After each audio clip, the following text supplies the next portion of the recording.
Isiah Pacheco. Hello. How are you? Great. You haven't had the chance to go to Denver, face the Denver Broncos, play in the altitude, and all that kind of stuff. What have you heard about this division opponent that this team has been so successful against? Definitely a great opponent. We want to go down there and compete, get back on track, and just looking forward to this week. You get a chance to get into a bit of a groove now with all these carries and all these different games. Just how comfortable do you feel right now? How good are you feeling? Day in and day out, it's all that practice. Just continuously, just getting comfortable behind the guys and continuously building. Days like this, and when we lose and we come back and see who's really ready to work. Isiah, Coach was saying that one of your biggest strong suits is that you're coachable. Where'd you learn that? I mean, is that a characteristic that you've always had, or maybe something that you've maybe developed? Yes, as a kid, growing up with great parents, my mom, my dad, always taught me to be respectful and be a leader.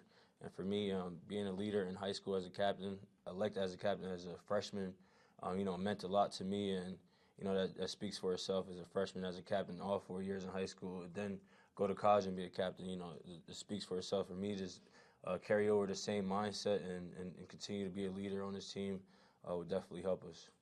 So what have you learned as you've been coached and now as you've been playing more?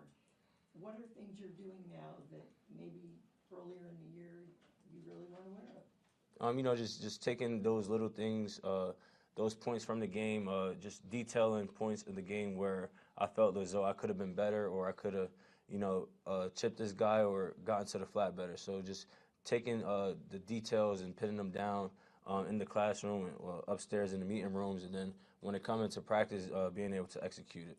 Do you study film a lot? Yes, ma'am. So what do you think of this Denver Bronco defense? Even though they don't have a great record, what can you do against them? I let the ball speak, but one thing I'll say, they cover ground and they fly around, so we got to be ready to roll from the start. He also mentioned your willingness to listen to veterans. You pointed out how you listened to McKinnon, Clyde Edwards-Helaire. You've had another guy here over the last week, Melvin Gordon, an 8-year vet. How much are you picking his brain, or has he kind of like taken you aside and said, hey, this is what you need to do as a professional? Day in and day out, I just watch, and he's just professional. He takes care of his body, and those are things I'm picking up from him.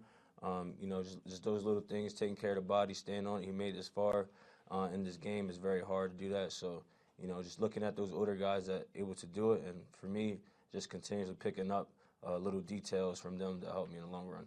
I don't know if anybody's asked you this yet, but they've given you the ball more in the red zone. You scored a touchdown in the last 2 games. Just how much do you feel like your impact, your value may be important for the offense when you get closer to the goal line? For me, whenever my number's called, I'm ready to roll. Doesn't matter where we're on the field. As long as we're on the same page and we're all on the same mission, we could get the goal accomplished. What do you like the most from your touchdown run against the Bengals? Because it was an 8-yard run, but obviously you bounced off guys, got into the end zone. Just what did you, were most pleased by when you watched that play? For me, it was a strain on the O-line. They strained all the way through the play, and until I was in the end zone, you see guys letting guys go off their block. So for me, taking the strain and the finish from that play and can build off of that. I say, speaking of your parents, can you explain the Pop nickname, where you got it from, and that goes back to? My dad says I grew up with it. Just growing up, that was my nickname. For me, as a younger guy playing in midgets, I hit a football player. I was on defense growing up. I hit a quarterback and knocked him out. I don't want to say it like that was crazy, but yeah. Then the ambulance came, and I hear my big bro in the stands, and rest in peace, my other brother. He was like, "Pop, yeah, Pop, yeah, Pop." So for me, that always just sticks with me, and it just have that little sense of reminder of my brothers there with me. So people have mentioned the sound nature of Pop. That is where it traces to, right? Yeah, it traces there, yo. So when did you decide, hey, I like offense better than defense? When I was in high school, I just loved scoring touchdowns. And for me, it was just wherever I was able to play to help the team, I was with it. But, scoring touchdowns, I was able to do it from both sides of the field, so I was pleased with the game. Are you used to hearing Pop from the stands growing up? Yeah, yep. Said that? Yep.